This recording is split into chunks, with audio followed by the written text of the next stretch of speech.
اور وہ اس کے اوپر کام بھی کریں گے اور اچھے طریقے سے کریں گے۔ لیکن یہ نہ ہو کہ وہ کنٹروورشل ہو جائے اور اس کے اوپر ارشد شریف کی جو والدہ ہیں خاص طور پہ، ان کا اعتماد ہی نہ ہو۔ تو اگر ان کا اعتماد نہ ہوا تو پھر اس کا فائدہ کیا ہوگا؟ اچھا، ایک اور چیز جو میں دیکھ رہا تھا کہ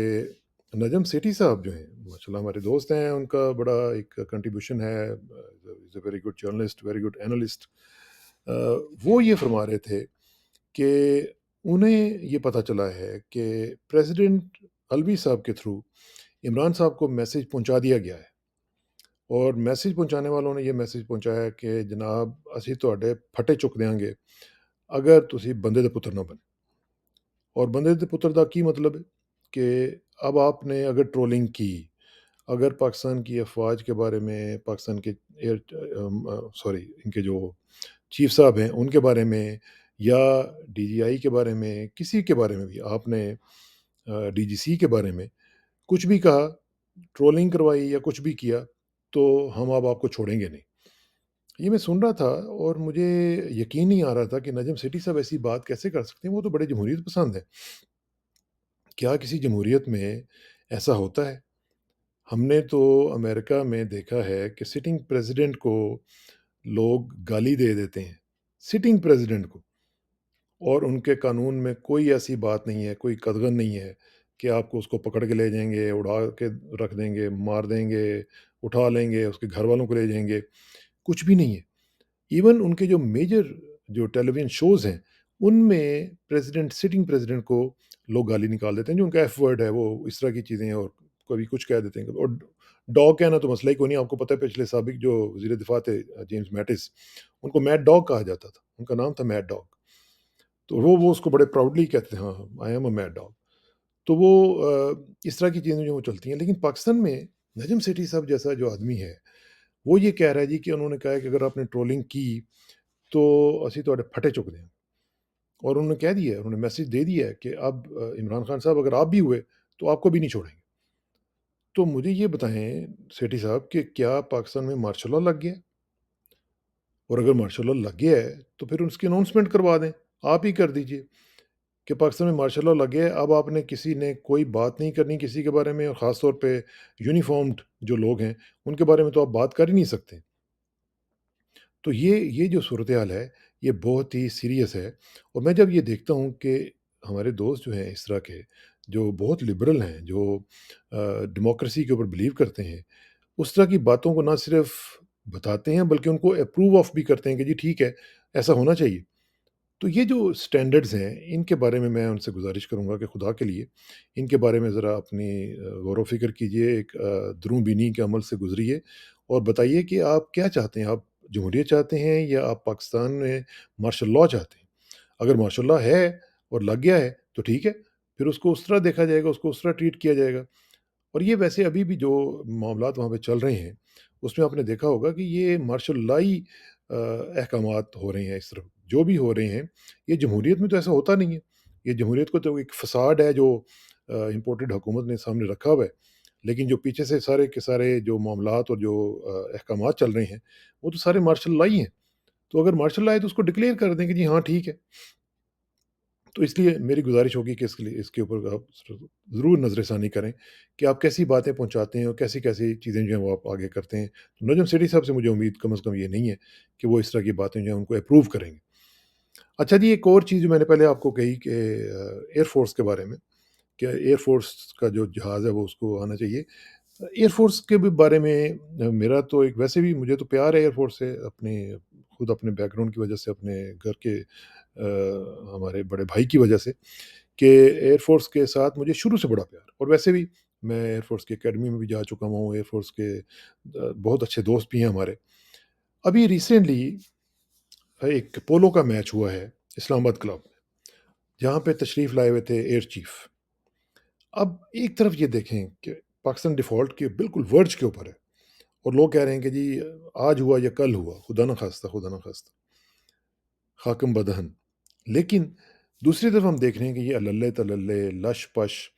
اور یہ ششکے، یہی نہیں جان چھوڑ رہے ہماری۔ اور ہم تو مطلب کئی دفعہ یہ ابھی پچھلے دنوں میں جب یہ کمانڈ کی چینج کی جب سیریمنی ہوئی تھی، تو میں اس پر بھی میں نے بڑا کرٹیسائز کیا تھا اس بات کو کہ یہ کیا طریقہ ہے کہ ہم ہر چیز میں لش-پش نکالتے ہیں، ہر چیز میں پھوں-پھاں شروع کر دیتے ہیں۔ ہمارے سادگی کیوں نہیں آتی ہے؟ اور اسپیشلی جب ہم وہ بقول غالب کہ قرض کی پیتے تھے میں اور جانتے تھے کہ ہاں، رنگ لائے گی ہماری فاقہ مستی ایک دن۔ تو یہ جو فاقہ مستی ہے، اس کے دنوں میں ایئر چیف صاحب کے ہم دیکھ رہے تھے پروٹوکولز اور لش پش، اور جناب وہ میچ دیکھنے آئے ہیں جہاں پہ آپ دیکھیں کہ وہ دو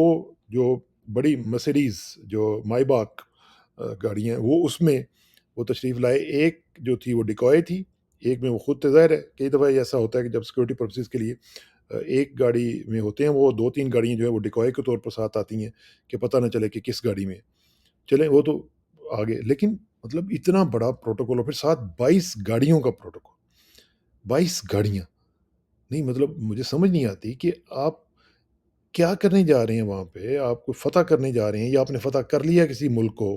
اور آپ اتنی بڑی جناب ایسکارٹ لے کے اور پروٹوکول لے کے آپ وہاں پہ آپ ایک میچ دیکھنے جا رہے ہیں جو کہ بہت ہی لیوش قسم کی اور بڑی زبردست قسم کی وہاں پہ سیریمنی آپ نے بنائی ہوئی ہے، ایک ٹورنامنٹ سو کالڈ آپ نے وہاں پہ ارینج کیا ہوا ہے، اور سو اس میں بھی کیا ہے کہ جو ٹورنامنٹ ہے اس میں 2 ٹیمیں ہیں صرف، اس میں کوئی میچ موچ پہلے نہیں ہوا، صرف ایک ہی میچ تھا اور وہ فائنل میچ تھا سو کالڈ، ایئر فورس کی ٹیم 1 اور پھر ٹیم 2۔ اب یہ اب مجھے بتائیں کہ اس طرح کے فضول قسم کی چیزیں اور ان کے اوپر اتنا اتنا پیسہ خرچ کر دینا، اور اس طرح کے ایک بالکل فارسیکل قسم کی جو ساری کاروائی ہے وہ کرنی، اور پھر اس میں میوزک اور پھر ایرو ماڈلنگ ڈسپلیز، اس میں اس کا کیا تعلق تھا کہ جناب فائٹر جیٹس جو ہیں وہ ایرو ماڈلنگ ڈسپلیز کے لیے آ رہے ہیں، اور پھر اس کے بعد ایک بہت زبردست قسم کا ایک بہت لیوش قسم کا 500-600 لوگوں کا وہاں پہ ایک کھانا ہوتا ہے، اور جس میں فیملیز بھی ہیں۔ مجھے تو ہماری جو بہنیں ہیں وہاں پہ جو بیگمات ہیں، مجھے ان سے بھی گلہ ہے کہ کم از کم آپ ہی ان لوگوں کو سمجھائیں کہ بھئی آپ خدا کا خوف کریں، آپ اس طرح کی لیوش قسم کی چیزیں کیوں کرتے ہیں؟ کیا ضرورت ہے اس پاکستان میں ہمیں اس طرح کی چیزیں کرنے کی؟ مجھے مولانا مودودی رحمۃ اللہ علیہ کا ایک بہت بڑا قول یاد آ جاتا ہے، وہ کہتے ہیں کہ جب ہماری عورت یہ طے کر لے گی کہ ہمارے گھر میں کوئی حرام کی کوئی چیز، کوئی اس طرح کی چیز نہیں آئے گی، تو کسی کی مجال نہیں ہوگی کہ وہ اس طرح کی چیزیں کرے۔ اینڈ آئی ایم شیور کہ ہماری یہ جو خاص طور پہ جو ایئر فورس لیڈیز ہیں، اگر وہ یہ طے کر لیں، یا کسی بھی فورس کی لیڈیز، کہ ہم اپنے گھروں میں اس طرح کی چیزیں نہیں ہونے دیں گے، یا ہم اپنے خامند سے کہیں گے کہ وہ اس طرح کی چیزیں نہ کرے، تو میرا خیال ہے کہ یہ ناممکن ہو جائے گا ان کے خامدوں کے لیے کہ وہ چیزیں اس طرح کی کر سکیں۔ تو میری ان سے بھی گزارش ہوگی کہ یہ جو لاکھوں کروڑوں روپے خرچ کرنے صرف ایک فنکشن کے لیے اور اس طرح کی چیزیں کرنی، جو ہے نا یہ لش پش اور یہ شش کے خدا دا واسطہ یہ چھڑ دو، بہت ہو گئی ہے یار، بہت ہو گئی ہے۔ پاکستان بہت سفر کر چکا ہے، اور اس میں میرا خیال ہے کہ اب آپ کو تھوڑا سا سمجھنا چاہیے کہ پاکستان یہ چیزیں افورڈ نہیں کرتا۔ پاکستان افورڈ یہ کرتا ہے کہ آپ سادگی کا ایک اپنا لائف سٹائل اختیار کریں، جہاں پہ آپ نے 22 گاڑیاں لے کے جانی ہیں وہاں پہ آپ ایک دو لے جائیں، ٹھیک ہے سیکورٹی پرپسز کے لیے ہم سمجھتے ہیں کہ چیزیں ہونی چاہیے، لیکن باہر دوسرے ممالک، اب انڈیا میں دیکھیں، انڈیا میں کبھی آپ نے دیکھا کہ 22 گاڑیوں کا پروٹوکول ایک ایئر چیف کے ساتھ جا رہا ہو؟ اور یہ ہمارے ایئر چیف جو ہیں ان کو ویسے بھی تھوڑا سا خیال رکھنا چاہیے، ان کا پہلے بھی ویڈیوز آ چکی ہوئی ہیں، ان کو لگتا ہے کہ گجرات کے چونکہ ہیں، ان کا تھوڑا سا گجرات میں مجھے پتہ نہیں، میں بھی چونکہ گجرات سے تعلق رکھتا ہوں اور وہ ہماری برادری وہاں پہ ہے، وہاں پہ بھی ذرا یہ لش پش اور کوٹھیاں شوٹیاں اور یہ مطلب پھوں پھاں اور یہ چیزیں بڑی پسند کی جاتی ہیں، لیکن not at the cost of your nation. تو یہ تھوڑا سا میری گزارش ہے کہ ذرا اس کے اوپر توجہ دیں، اور ان کے اوپر میرا خیال ہے کہ ایکشن لینا چاہیے، اور باقی بھی جو چیفس ہیں ان کو بھی خیال کرنا چاہیے۔ اور آخر میں صرف یہ کہوں گا کہ مجھے ابھی تک بہت کوئی زیادہ امید نہیں آ رہی ہے کہ جو نئے ہمارے جو آرمی چیف آئے ہیں انہوں نے ڈسٹینس کیا ہے پچھلی پالیسی سے۔ مجھے ابھی تک ایز سچ کوئی بہت بڑے انڈیکیٹر سوائے ایک انڈیکیٹر کے جو کہ انہوں نے آتے ہی کمانڈر 10 کور کو چینج کیا تھا، اس کے علاوہ مجھے کوئی ایک انڈیکیٹر بھی نظر نہیں آ رہا جس میں میں یہ کہوں کہ وہ ڈسٹینس کر رہے ہیں پچھلی پالیسی سے۔ اور اگر یہ سچ ہے جو کہ خاکم بدہن، میری امید، اللہ کرے کہ میں غلط ہوں، تو پھر یہ بہت سیریس بات ہے۔ اگر وہ انہوں نے ڈسٹینس نہ کیا اور پرانے چیف کی پالیسیز کو لے کے آگے بڑھتے رہے، تو مجھے خدا نخواستہ جو نظر آ رہا ہے وہ پاکستان کے لیے کوئی حالات اچھے نظر نہیں آ رہے۔ اللہ نہ کرے کہ ایسی بات ہو۔ مجھے امید ہے اور میری دعا ہے کہ اللہ تعالیٰ ان کو توفیق دے کہ وہ ان کے اندر جو سینے کے اندر جو چیز ہے، وہ جو ایک شمع جلی ہوئی ہے، وہ اس کی بات سنیں اور اس جو 22 کروڑ کی عوام ہے اس کی امنگوں اس کی خواہشات کے مطابق فیصلے کریں، نہ کہ پچھلے لوگوں کی جو بدکاریاں اور کارستانیاں جو ہم نے دیکھی ہیں ان کو فالو کریں۔ اور یہ میرا خیال ہے کہ یہی آواز ہے پوری قوم کی، اور یہی آواز ہے ان لوگوں کی جو کہ پاکستان کی افواج کے اندر موجود ہیں، جو کہ اس طرح میٹر نہیں کرتے، لیکن ان کی میجر جو تعداد ہے وہ ساری کی ساری یہی چاہتی ہے۔ یہ جو چند جو کالی بھیڑیں ہیں ان کو ہم اسی طرح بات کرتے رہیں گے، اور اسی طرح پاکستان کی افواج کے اندر اس طرح کے جو لوگ ہیں ان سے ہم آزاد کرنے کے لیے افواج کو اپنا رول پلے کرتے رہیں گے انشاءاللہ۔ بہت شکریہ، تھینک یو ویری مچ۔